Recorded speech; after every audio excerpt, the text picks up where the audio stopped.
11 лет на двоих и слезы Луизы Хайруллиной. Сегодня в Салавате вынесли приговор самой известной кассирши страны и ее супругу, который заставлял женщину выносить 25 миллионов рублей частями. В течение 2 лет пустела касса крупного банка. Почти столько же времени длилось следствие. В этой истории было все. Некоторые видели в произошедшем некую романтику. Кто-то считал их бандитами, даже сравнивал словацкую пару с героями фильмов, особенно когда Хайруллины больше месяца находились в федеральном розыске. Сегодня суд поставил точку в громком деле. Из зала суда репортаж Радмира Азнабаева. В очках и маске в сопровождении всего лишь одного конвоира Марат Хайруллин направляется на свое последнее заседание, по крайней мере в Салаватском городском суде. Служебная машина ФСИН осталась за территорией, видимо, чтобы не привлекать внимание и избежать встречи с журналистами. Но даже замаскированного фигуранта громкого дела узнали сразу. Услышим все от судьи сами.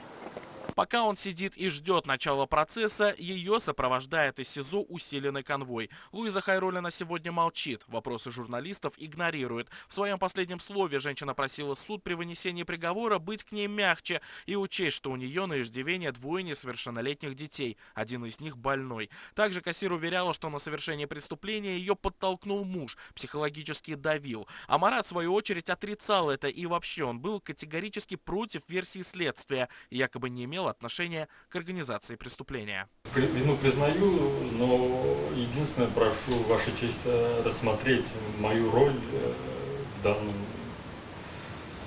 преступлении.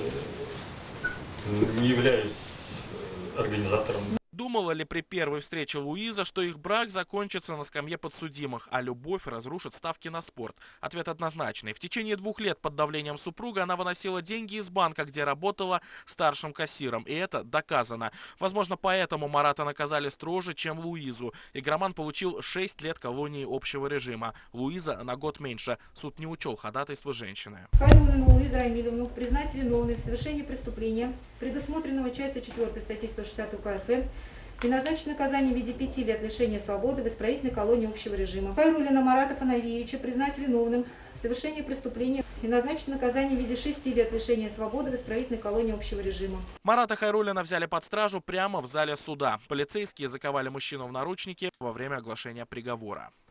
Обжаловать собираетесь? Да, считаете справедливым наказание 6 лет общего?